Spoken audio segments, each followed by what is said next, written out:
Pai, do Filho e do Espírito Santo. Amém. O anjo do Senhor anunciou a Maria, ela concebeu do Espírito Santo. Ave Maria, cheia de graça, o Senhor é convosco, bendita sois vós entre as mulheres, bendito é o fruto do vosso ventre, Jesus.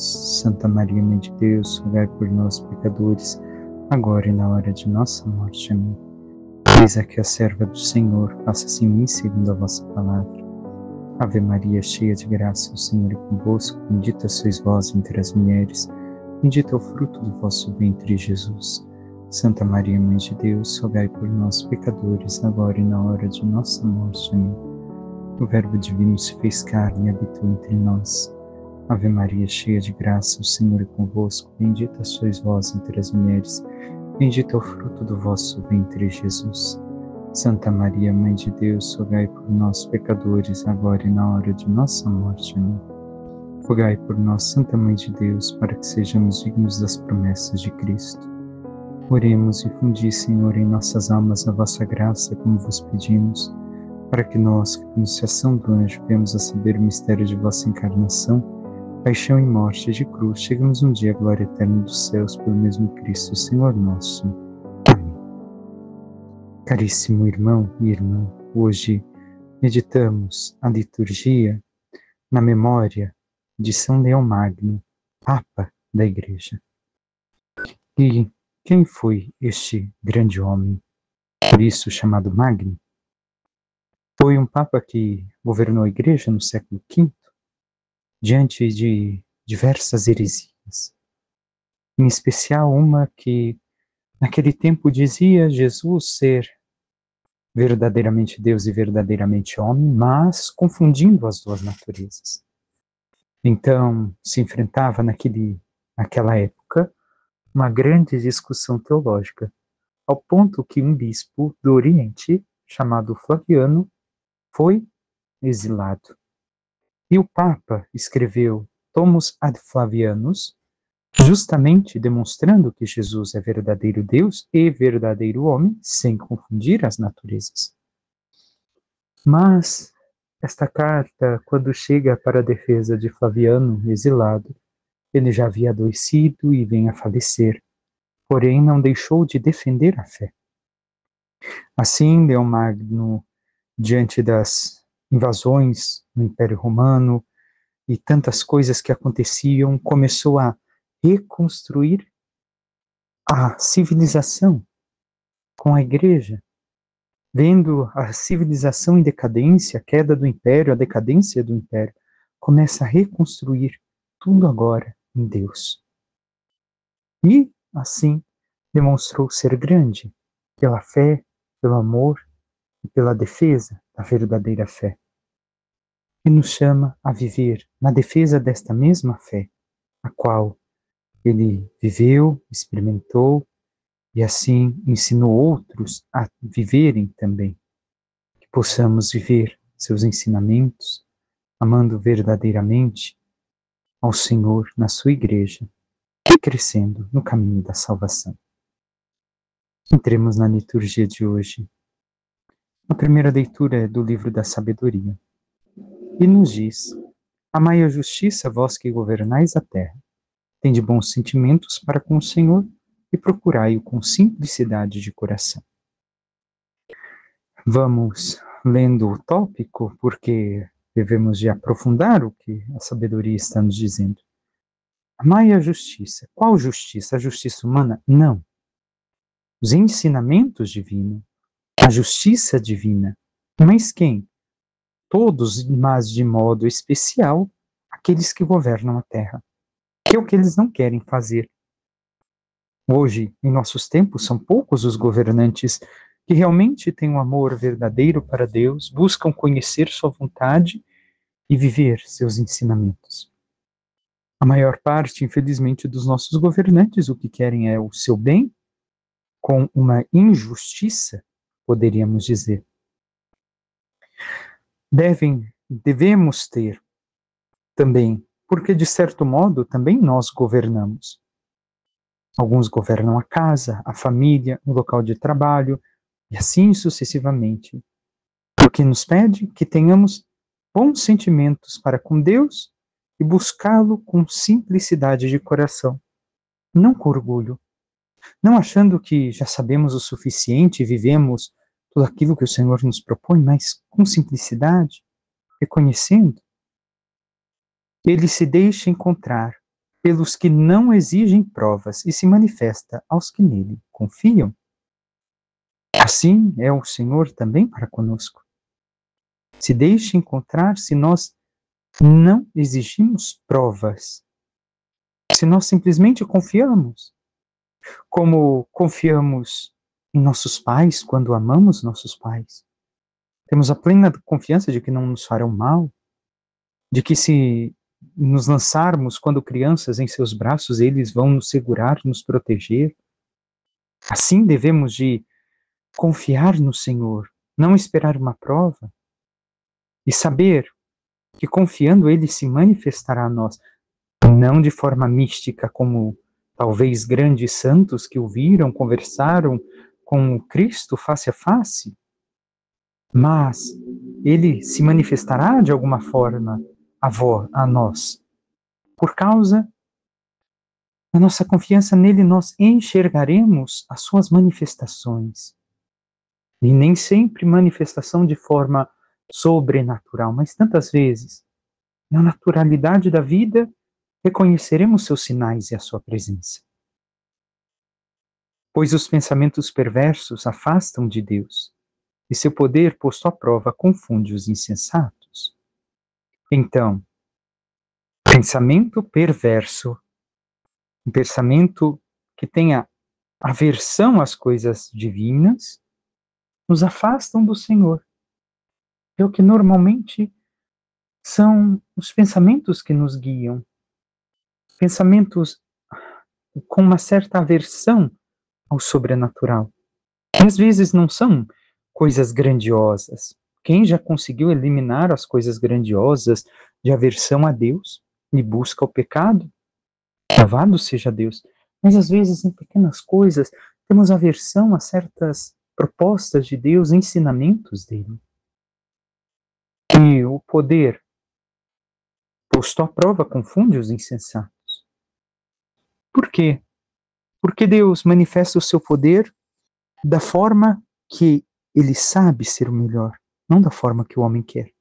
E quando o homem acha que Deus não tem poder para agir, Deus age e simplesmente derruba. A sabedoria não entra numa alma que trama o mal, nem mora num corpo sujeito ao pecado. Recordemos, a sabedoria para o cristianismo, justamente nestes livros que vão falar da sabedoria, nos mostra uma pessoa, a sabedoria encarnada, e quem é? O próprio Cristo. Ele não pode viver em nós se nós buscamos, ao invés de Deus, do sumo bem, queremos o mal. E nem sempre queremos o mal objetivamente, mas queremos o mal de forma que não enxergamos, de forma que não percebemos. Por quê? Porque querer tudo aquilo que se opõe à vontade de Deus para a minha vida também é desejar o mal. Eu não quero o meu bem, eu quero o meu mal. Porque tal coisa vai destruir minha relação com Deus e o meu caminho para o céu. Então, por conta disso, também é o mal. E nós assim temos vivido, irmão e irmã, desejando, tramando a nossa vida em coisas que talvez Deus não tenha pensado ou sonhado para nós, somente porque nós desejamos e achamos que ali vamos nos realizar. E se o nosso corpo quer somente buscar o pecado, os prazeres, as diversões, e não quer se submeter ao reinado de Deus, à vontade de Deus, também nós não deixaremos assim que a sabedoria habite em nós. O Espírito Santo que a ensina foge da astúcia, afasta-se dos pensamentos insensatos e retrai-se quando sobrevém a injustiça. Vemos então que as coisas podem afastar o Espírito Santo, e aqui não fala simplesmente do Espírito Santo enquanto a terceira pessoa da Trindade, mas quer dizer no espírito de santidade, a graça de Deus se afasta de nós, se assim agimos. Com efeito, a sabedoria é o espírito que ama os homens, mas não deixa sem castigo quem blasfema com seus próprios lábios, pois Deus é testemunha dos seus pensamentos. Investiga seu coração segundo a verdade e mantém-se à escuta de sua língua.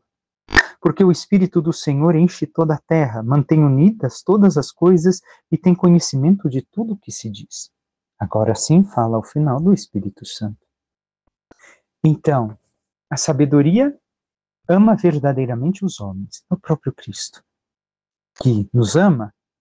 Porém, se nós não amamos a sabedoria, e sim a indolência, o pecado, o erro, nós seremos castigados. Porque a sabedoria quer? Não, por escolha. Mais uma vez, retoma a questão da nossa liberdade, a liberdade que Deus deu ao homem, o livre-arbítrio. Se escolhemos viver mal, e escolhemos a loucura ao invés da sabedoria, sabendo que a verdadeira sabedoria está em Cristo, está em segui-lo, em amá-lo, em servi-lo, então nós sofreremos as consequências da escolha, seja para o bem, seja para o mal. E o que temos escolhido em nossas vidas? Recordemos, o Senhor conhece tudo, sabe tudo. Não escondemos nada do Senhor. Os homens deste mundo podemos esconder mais de Deus? Não. Diz o Salmo: conduzi-me no caminho para a vida, ó Senhor. Um pedido. O pedido de que o Senhor conduza verdadeiramente para a vida. Não para aquilo que os homens chamam de vida, mas para a vida verdadeira. Porque o próprio Senhor é a vida. E mais adiante diz: em que lugar me ocultarei de vosso espírito? E para onde fugirei de vossa face? Se eu subir até os céus, ali estais. Se eu descer até o abismo, estais presente. Então não há como se ocultar do Senhor. Por isso, devemos de buscar-nos, colocar no seu caminho para que Ele nos conduza. E assim cheguemos à salvação. Por fim, o Evangelho. Seguimos com São Lucas, que nos diz: naquele tempo, Jesus disse a seus discípulos: é inevitável que aconteçam escândalos, mas ai daquele que produz escândalos. Seria melhor para ele que lhe amarrassem uma pedra de moinho no pescoço e o jogassem no mar, do que escandalizar um desses pequeninos. Prestai atenção. Se o teu irmão pecar, repreende-o. Se ele se converter, perdoa-lhe. Se ele pecar contra ti 7 vezes num só dia, e 7 vezes vier a ti, dizendo: estou arrependido, tu deves perdoá-lo. Os apóstolos disseram ao Senhor: aumenta a nossa fé. O Senhor respondeu: se vós tivesseis fé, mesmo pequena como um grão de mostarda, poderíeis dizer a esta moreira: arranca-te daqui e planta-te no mar, e ela vos obedeceria. Palavra da salvação. Glória a vós, Senhor. Recordemos que em algum momento deste ano litúrgico já meditamos este texto. Por isso, recordemos algumas coisas e passemos por outras. O Senhor fala aos discípulos: não deveis de vos assustar. Os escândalos vão acontecer, porém ai daqueles que os realizar. E aqui devemos ter cuidado, devemos de estar atentos. Por quê? Muitas vezes nos escandalizamos com os escândalos de outros, mas recordemos. Pedro, antes da descida do Espírito Santo em Pentecostes, fugiu, traiu Jesus, negou. Os discípulos fugiram. Judas o vendeu. Os escândalos já estão na igreja desde o início dos tempos. Mas ai daqueles que provocarem. Não devemos de viver nos escândalos. E escândalos aqui não somente contra os pequeninos, mas contra todos os frágeis na fé. Quando damos contra-testemunhos pesados, porque às vezes acaba acontecendo que ainda não nos dedicamos ou não chegamos ao nível de vida, de união com o Senhor, que realmente conseguimos evitar todos os escândalos, pequenos acabam acontecendo uma hora ou outra. Às vezes por um nervoso, um estresse, e a pessoa acaba se escandalizando porque sempre viu você como aquela pessoa doce, tranquila, mas olha ontem Jesus. Jesus perdeu as estribeiras, poderíamos dizer, se irritou diante daquilo que viu no templo. Meditamos profundamente no Evangelho de ontem. Então, escândalos vão acontecer, mas ai daqueles que os produzem. Não podemos provocar grandes escândalos para os frágeis na fé, ao ponto de que estes mesmos frágeis se afastem de Deus. Aqui Jesus nos alerta.